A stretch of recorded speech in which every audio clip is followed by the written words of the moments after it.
video we study permutation and combinations.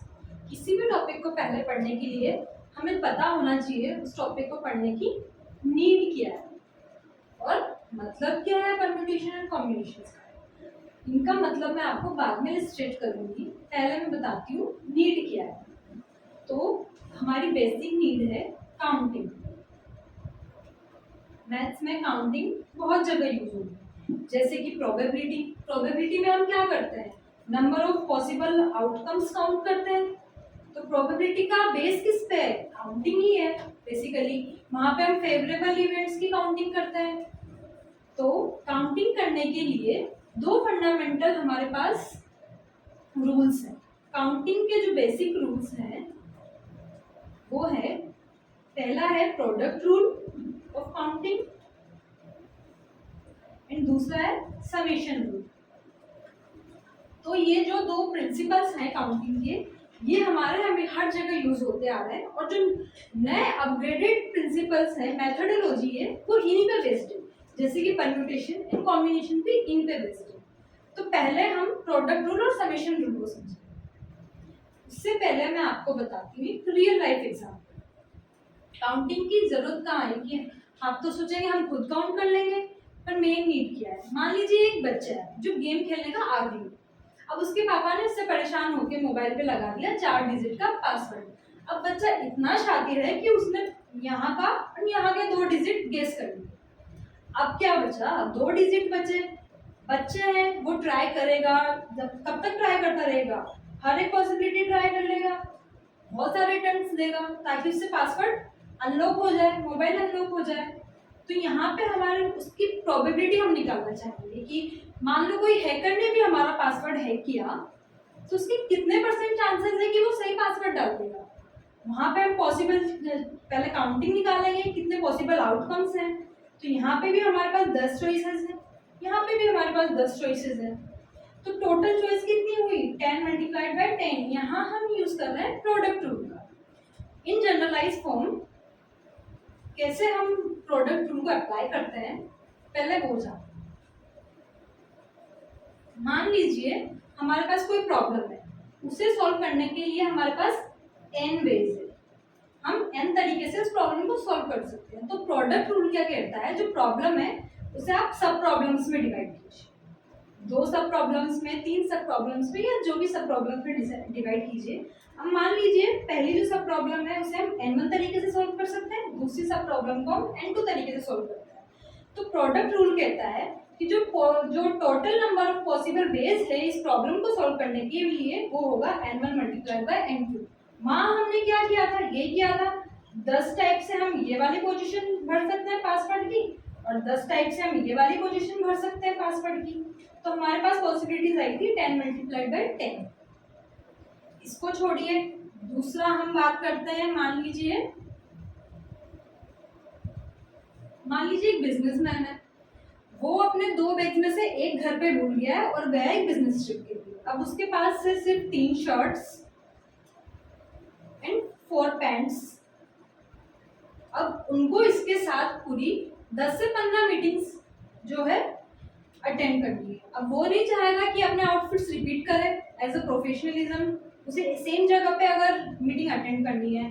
तो अगर उसने परम्यूटेशन एंड कॉम्बिनेशंस पढ़ा होगा तो वो क्या करेगा, 3 शर्ट्स को बाकी 4 पैंट्स के साथ स्टाइल कर लेगा, ऐसे पर्टिकुलर हर शर्ट को करेगा, ऐसे ही चारों पैंट्स के हर कॉम्बिनेशन लगा लेगा।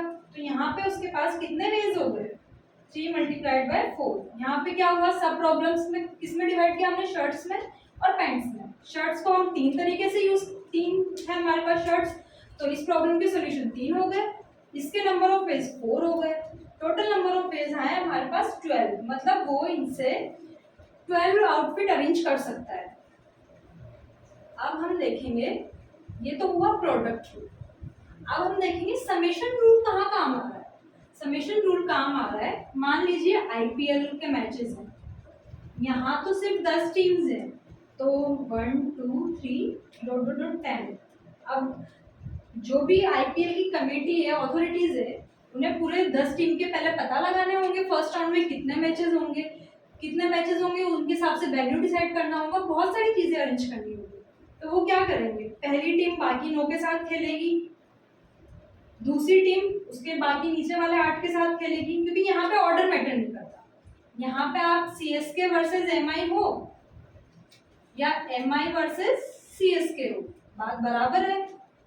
तो वो क्या कर, और ऐसे ही खेलते जाएंगे। तो यहाँ पे क्या हुआ, हमने जो सब प्रॉब्लम्स है उनके नंबर ऑफ वेज को ऐड करके सॉल्यूशन निकाला। तो ये है summation rule. Just like businessman का एग्जांपल ले लीजिए। बिजनेसमैन के पास 5 सूट्स थे और 4 जोड़ी फॉर्मल पैंट शर्ट थे, वो कुछ भी इनमें से पहन सकता था। तो उसके पास टोटल कितने तरीके हैं अपनी मीटिंग को अटेंड करने के लिए, 5 + 4 9 आउटफिट्स है उसके पास उस प्रॉब्लम को सॉल्व करने के लिए, किसी भी मीटिंग के लिए आउटफिट चूज करने के लिए। तो ये तो हो गए हमारे product rule and summation rule. अब हम बात करते हैं, चलिए ठीक है, प्रोडक्ट रूल से हमने पॉसिबिलिटीज निकाल ली, पर मान लीजिए पासवर्ड है हमारे पास 6 डिजिट का और हर नंबर रिपीट हो सकता है। तो यहाँ ये जो 6 डिजिट का पासवर्ड है, यहाँ भी हम 10 तरीके से डिजिट डाल सकते हैं, 0 to 9।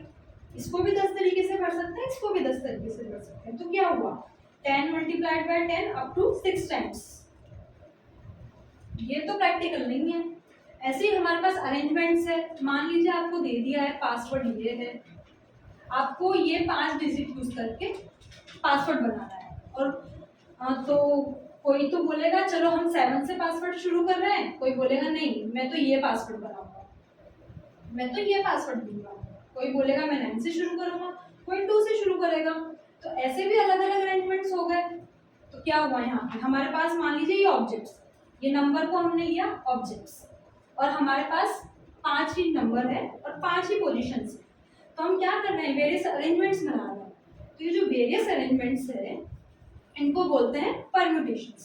अब हमारे पास कंसेप्ट आया परम्यूटेशंस का। तो परम्यूटेशन बेसिकली क्या है, number of various arrangements of objects. जैसे कि आपको एक लाइन में, एक मीटिंग में आपके पास 10 लोग आ रहे हैं और एक लाइन में ओनली आपको 6 को अरेंज करना है। तो आप पहले यहाँ किसी को बिठा दें, यहाँ किसी को बिठा दें, लेकिन उनकी जगह भी इंटरचेंज कर सकते हैं, एक नया अरेंजमेंट बन जाएगा। तो उन अरेंजमेंट्स को सॉल्व करने के लिए हम यूज करते हैं परम्यूटेशंस। तो अब बात आती है कॉम्बिनेशंस की। तो कॉम्बिनेशंस क्या है, कॉम्बिनेशन जैसे कि हमने टीम अरेंजमेंट में तो ऑर्डर अगर हम यहाँ से यहाँ कर दें, यहाँ पे एक फीमेल को बिठाया, यहाँ एक मेल को बिठाया, अगर हम ऑर्डर चेंज कर दें तो ये नई अरेंजमेंट बन जाएगी। पर हम बात करते हैं कॉम्बिनेशन। कॉम्बिनेशन और परम्यूटेशन में बेसिक डिफरेंस है ऑर्डर्ड एंड अनऑर्डर्ड का।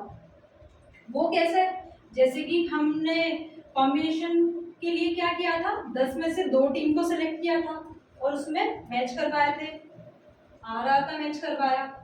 यहाँ पे आपको ऑर्डर मैटर नहीं करता है, दोनों सेम ही तो है, CSK वर्सेस RR हो या RR वर्सेस CSK हो, दोनों सेम है। तो जहाँ हम ऑर्डर मैटर नहीं करते हैं, सिर्फ हमें n ऑब्जेक्ट्स में से r ऑब्जेक्ट्स को निकालना है, ग्रुपिफाई करना है, n में से r ऑब्जेक्ट्स का एक ग्रुप बनाना है, वहाँ यूज होता है कॉम्बिनेशन। इसे हम रिप्रेजेंट करते हैं NC/R से। वैसे ही परम्यूटेशन को हम रिप्रेजेंट करते हैं NP/R से, मतलब n ऑब्जेक्ट्स में से r को लेके हमने कितने डिफरेंट अरेंजमेंट्स बनाए। तो ये हमारे पास जो बेसिक डिफरेंस था ऑर्डर्ड और अनऑर्डर्ड काउंटिंग में, वो था परम्यूटेशन एंड कॉम्बिनेशन। इनके बीच में हमने बेसिक डिफरेंस का पता लगाया। अब हमें डिराइव करना है एक फॉर्मूला। इनके लिए अब हम फॉर्मूला निकालेंगे। मान लीजिए हम, मतलब उसके लिए हम यूज करते हैं एक एक्सप्रेशन होता है मैथमेटिकल, फैक्टोरियल n। यहाँ n है ग्रेटर देन 0 पॉजिटिव इंटीजर, ये सिर्फ इंटीजर्स के लिए डिफाइन। ये क्या है, बेसिकली n से आप जाइए बैकवर्ड डायरेक्शन में, n × 1, n - 2, n - 3 up to the 3, 2 and 1। तो ये क्या है, product of this first n integers. Backward direction में हम जाएंगे, इसे बोलते हैं फैक्टोरियल n। इसकी हेल्प से हम एक फॉर्मूला, एक एक्सप्रेशन डिराइव करेंगे जो परम्यूटेशन कॉम्बिनेशन का एक्सप्रेशन है, कैसे हम जो बड़ी बड़ी काउंटिंग्स हैं उन्हें कॉम्पैक्ट कर सकते हैं। जस्ट लाइक दैट उस बच्चे के पास क्या था, 2 नंबर उसने पता कर लिए थे, उसे 2 नंबर और पता करने थे। अब अगर उसे बोल दिया कि आप 0 से 9 तक कोई भी नंबर यूज कर लो और कोई भी नंबर रिपीट भी हो सकता है, तो उसके पास यहाँ भी 10 चॉइसेस हैं, यहाँ भी 10 चॉइसेस हैं। तो पॉसिबिलिटीज क्या हुई, 10/10 पॉसिबल। प्रोडक्ट रूल से ये हो गई। पर अगर वो रिपीट नहीं कर सकता तो यहाँ पे उसके पास सिर्फ 9 चॉइसेस रह जाती, क्योंकि एक नंबर ऑलरेडी वो यहाँ यूज कर चुका है। तो यहाँ क्या होता, 10 × 9। अगर हमें मान लो चारों के चारों से पता नहीं होते और उसे सिर्फ इतना पता होता कि नंबर रिपीट नहीं हो रहा है, उसके पापा ने बोल दिया जो भी डिजिट्स हैं वो सारी डिजिट्स यूनिक है, मतलब ना तो 2 बार 2 आएगा, ना 6 2 बार आ रहा है, ना 7 2 बार आ रहा है, तो उसके पास यहाँ पे 10 चॉइसेस है, यहाँ पे 9 है, यहाँ पे 8 है और यहाँ पे 7 है। तो कितने इसके सॉल्यूशंस हो गए, कितने अरेंजमेंट्स हुए, 10 × 9 × 8 × 7।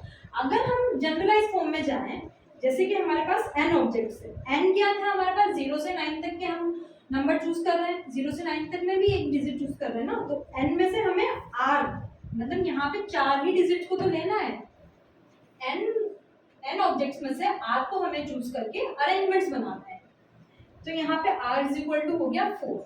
क्या होगा, पहले में उसके पास n चॉइसेस होगी, दूसरे में n-1 चॉइसेस होगी, डॉट डॉट डॉट, इसमें होगी n-3 चॉइसेस। तो यहाँ पे पॉसिबिलिटीज क्या हुई, नंबर ऑफ टोटल वेज कितने हुए, डॉट डॉट डॉट। अगर हम जनरलाइज करें तो ये n-r+1 है, ठीक है। अब ये था हमारे पास, अब हमें इसको करना है फैक्टोरियल में चेंज। फैक्टोरियल तो क्या है, यहाँ से पूरा 2 3 1 तक जाना चाहिए, हमने ये पढ़ा, तो इसे कर दीजिए यहाँ से 6 5 4 3 2 1 से हमने डिवाइड और मल्टीप्लाई कर दिया। हमने इससे डिवाइड मल्टीप्लाई किया तो ये तो क्या बन गया, 10 फैक्टोरियल, नीचे क्या था 6 फैक्टोरियल। तो अगर जनरलाइज फॉर्म में हम जाए, क्या किया हमने यहाँ पे n-1 का फैक्टोरियल डिवाइड मल्टीप्लाई किया, यही तो किया ना, 6 फैक्टोरियल मल्टीप्लाई और 6 फैक्टोरियल का डिवाइड। तो हमने यहाँ पे ये किया, तो जो जनरल फॉर्मूला आया हमारे पास NPR का, वो आ गया, जो जनरल फॉर्मूला था NPR, n ऑब्जेक्ट्स में से r ऑब्जेक्ट को चूज करके डिफरेंट अरेंजमेंट्स बनाने का हमारे पास फॉर्मूला आया, factorial n upon factorial n-r। ये हमारे पास जनरल फॉर्मूला आ गया। वो कैसे आया था, हमने क्या किया था, अरेंजमेंट के हर पोजीशन को खाली समझा था और कोई रिपीटेशन नहीं हुआ, कोई ऑब्जेक्ट रिपीट नहीं आएगा, तो पहले को हम n तरीके से चूज कर सकते हैं, दूसरे में एक ऑब्जेक्ट यहाँ आ गया, उसे तो चूज नहीं करेंगे, तो यहाँ n-1 कर सकते हैं, n-2 कर सकते हैं, डॉट डॉट डॉट हम n-r+1 तक चूज कर सकते हैं। अब हम इसे करना है कॉम्पैक्ट। कॉम्पैक्ट करने के लिए हमने क्या किया, मल्टीप्लाई कर दिया n-r के फैक्टोरियल से और डिवाइड कर दिया n-r के फैक्टोरियल से। तो ऊपर वाले टर्म को आप देख सकते हैं, n से लेके 3 to 1 तक मल्टीप्लाई हो रहा है, प्रोडक्ट हो रहा है फर्स्ट n इंटीजर्स का। तो यहाँ पे आ गया हमारे पास n factorial n and factorial n-r। ये जनरल फॉर्मूला होता है NPR का। अब ये तो हमने समझा परम्यूटेशन, अब हम समझेंगे कॉम्बिनेशन को। कॉम्बिनेशन क्या था, कॉम्बिनेशन बोल रहा है हमें कि हमें ऑर्डर से मतलब नहीं है, हमें n में से r ऑब्जेक्ट्स को चूज करना है, भले वो फीमेल मेल हो या मेल फीमेल हो, मतलब 4 लोग हैं हमारे पास, तो 2 को सेलेक्ट करना है, भले वो 2 कैसे भी आए, इस ऑर्डर में आ जाए या इस ऑर्डर में आ जाए, हमें तो बस 2 के ग्रुप बनाने हैं। तो हम ऐसे कितने ग्रुप बना सकते हैं, कितने वेज में, मान लीजिए आपके पास ये टीम्स हैं, ये टीम्स हैं, तो कोई बोलेगा नहीं मुझे तो CSK वर्सेस MI कराना है, कोई बोलेगा नहीं CSK वर्सेस RR कराना है, कोई बोलेगा SRH वर्सेस MI कराना है। तो सब अपने अपने तरह से ग्रुप भी फाइट करेंगे, सब अपनी अपनी 2 टीम्स चूज कर लेंगे। तो इन 4 टीम्स में से 2 टीम्स को लेके हम कितने ग्रुप बना सकते हैं, वो निकलता है कॉम्बिनेशन से, NCR, जैसे कि 4C2। ऐसे ही IPL में जो हमारे टीम्स के मैचेस डिसाइड करने थे, उनको भी हम ऐसे ही काउंट करेंगे। 10 में से 2-2 टीम्स को लेके जो हम बना सकते हैं। अब आपको अगर याद आया हो तो जो पासवर्ड वाला एग्जाम्पल था हमारा, उसमें यहाँ पे 8 यहाँ पे 1 था। अब जो बच्चा है उसके पास तो 0 से 9 तक डिजिट्स हैं, वो क्या करेगा, उसको तो 2 डिजिट्स यूज करनी है जो कि रिपीट भी नहीं हो रही। तो वो पहले इनमें से डिसाइड करेगा कि पहले तो उसे पता लगाना है कि ये 2 डिजिट्स है कौन कौन सी। पहले तो वो सोचेगा, मान लो पापा ने 5 यूज किया हो और पापा ने 8 यूज किया हो, तो पहला टास्क क्या हुआ उसका, इन 10 डिजिट्स में से 2 को चूज करना। वो 2 कैसे भी चूज कर सकता है, 1 4 को ले ले, 3 7 को ले ले। तो यहाँ पे भी अलग अलग वेज आ गए, और कितने वेज में वो ग्रुपिफाई कर सकता है 2 डिजिट्स को, कितने ग्रुप बना सकता है, वो तो हमने अभी देखा कॉम्बिनेशन से निकालेगा। ये उसने निकाल दिया कॉम्बिनेशन से। अब उसके पास 2 डिजिट्स आ गए, मान लीजिए उसने 5 और 8 को ले लिया, एक कॉम्बिनेशन ये बना था, उसने इसको ले लिया। अब पासवर्ड है, यहाँ पे ऑर्डर मैटर कर रहा है, किसकी बात आई, परम्यूटेशन की, क्योंकि 2 अलग अलग अरेंजमेंट्स बनेंगे। वो 5 सॉरी यहाँ से हम रिपीट नहीं कर सकते हैं, तो वो यही करेगा, 5 और 6 को यूज कर लिया मान लीजिए, ठीक है। यहाँ पे वो 6 5 भी यूज कर सकता है या 5 6 कुछ भी यूज कर सकता है। तो यहाँ ऑर्डर की बात आ गई, ठीक है। अब ऑर्डर में आप देखिए, जब आपके पास n ऑब्जेक्ट्स को r पोजीशंस पे लाना था तो आपका फॉर्मूला था ये। अब यहाँ पे क्या हुआ, 2 ही ऑब्जेक्ट है और 2 ही पोजीशंस है, तो यहाँ पे r is equal to n हो गया। इस फॉर्मूले में हम यहाँ रखेंगे तो क्या हुआ, factorial n upon 0 factorial. 0 factorial को हम यूज करते हैं 1 की तरफ, यहाँ पे हम लिखेंगे 1। तो क्या हुआ, फैक्टोरियल n तरीके ही हो गए।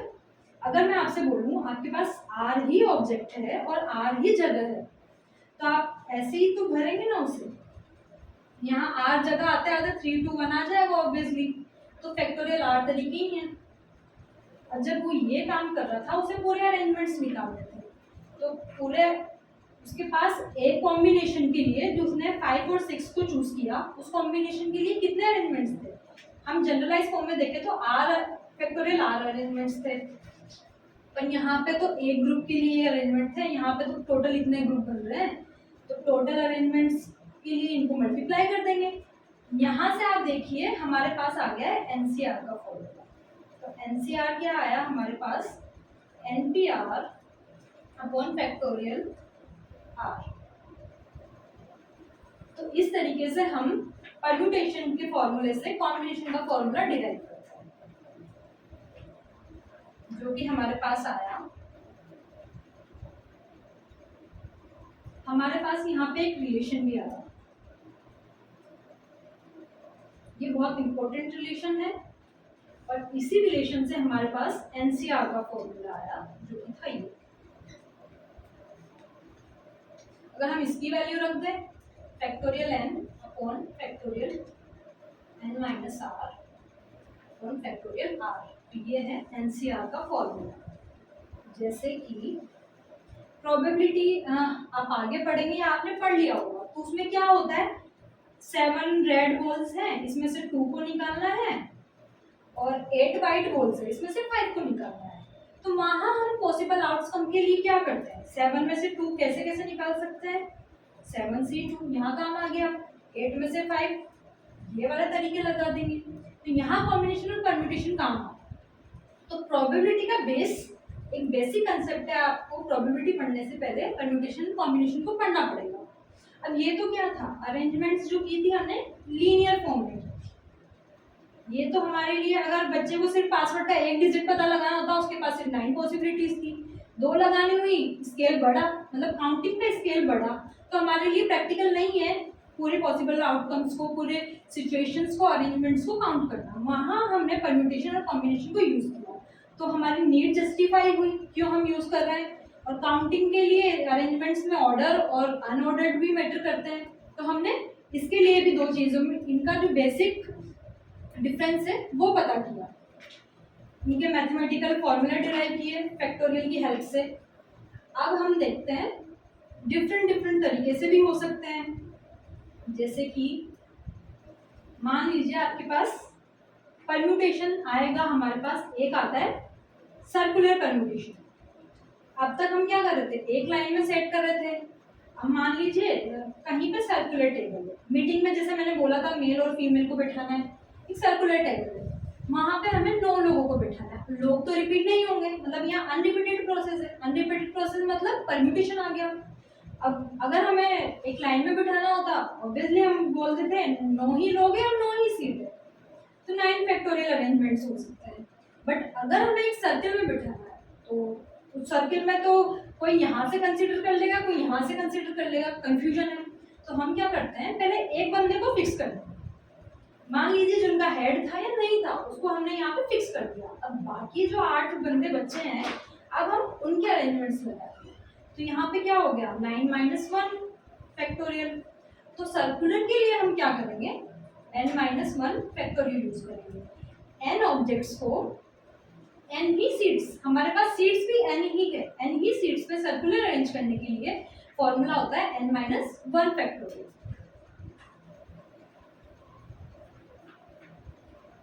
ये तो हुआ सीट्स वाला। यहाँ पे साइक्लिक अनसाइक्लिक का हमने यूज नहीं किया, पर अगर दो सर्कुलर में 2 कंडीशन आ जाती है, अगर आप साइक्लिक वे में अरेंज कर रहे हैं, अगर आप एंटी साइक्लिक वे में अरेंज कर रहे हैं, तो यहाँ पे फॉर्मूलाज होते हैं चेंज, पर जो सबसे बेसिक कंडीशन में होता है वो यूज होता है n-1 फैक्टोरियल। अनसाइक्लिक वाला हम बाद में, anti clockwise and clockwise, sorry, वो यूज होता है बाद में।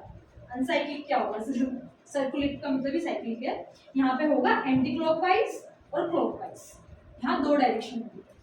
अब हम बात कर रहे हैं, नीड हमने बता दिया, फॉर्मूला हमने बता दिया। अब हम कुछ बेसिक एग्जांपल्स लेंगे, जैसे कि एनसीआर से हम क्या क्या सोल्व करते हैं।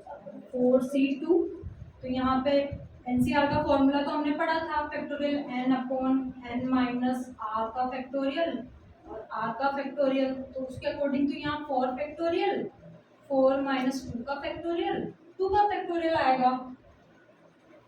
तो आप इसको सॉल्व करेंगे, बहुत लंबा जाएगा, आपको 3 फैक्टोरियल होंगे। बट इसका एक शॉर्ट ट्रिक होगा।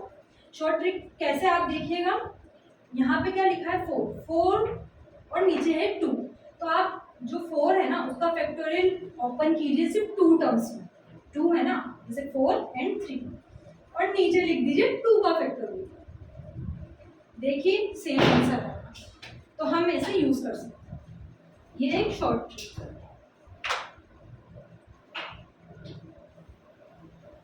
अब कोई ये भी बोलेगा कि मान यहाँ पे तो 0 से 9 अलग अलग डिजिट्स थी या सिमिलर ऑब्जेक्ट नहीं थे, हर ऑब्जेक्ट अलग दिख रहा था। पर ऐसा भी तो हो सकता है, यहाँ पे हम नंबर्स की थोड़ी बात कर रहे हैं, अल्फाबेट्स, कैरेक्टर्स कुछ भी आ सकते हैं। या फिर हम बहुत सारे ऑब्जेक्ट्स हैं, मैथ्स यूज कहाँ हो रही है रियल लाइफ में, मैथ्स यही यूज हो रही है। अरेंजमेंट्स आप बता रहे हैं, ग्रुपिज्म आप कर रहे हैं, टीम्स के मैचेस आप करा रहे हैं वहाँ। और सबसे बड़ी बात, आपका 10 डिजिट का मोबाइल नंबर होता है। अब 10 डिजिट का मोबाइल नंबर, आप बोलो कि सबको यूनिक मोबाइल नंबर कैसे मिल रहे हैं, कितने मोबाइल नंबर होंगे भाई, कितने होंगे। मान लीजिए कंट्री कोड डिसाइड कर लिया कि मोबाइल नंबर 8 या 87 से ही यूज होगा, बाकी 8 जगह तो बची और वहाँ हर एक नंबर रिपीट हो सकता है। तो इसे भी 10 तरीके से भर सकते हैं, इसे भी 10 तरीके से।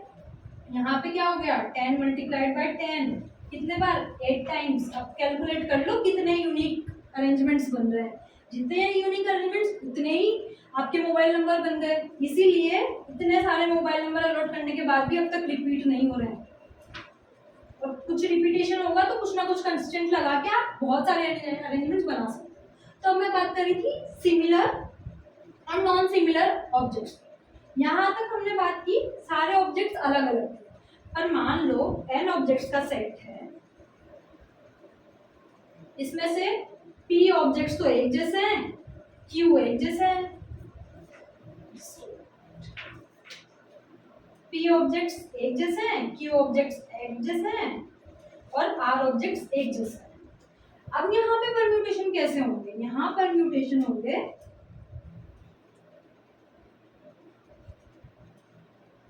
टोटल n कोई हम करते अरेंज तो होते n, जगह आपके पास उतनी ही है, पोजीशंस n ही है, पर इसमें कुछ सिमिलर चीजें आ गई। मतलब जैसे बॉल्स की बात आ गई, तो यहाँ पे p तो रेड बॉल्स हैं, q ग्रीन बॉल्स हैं और r वाइट बॉल्स हैं।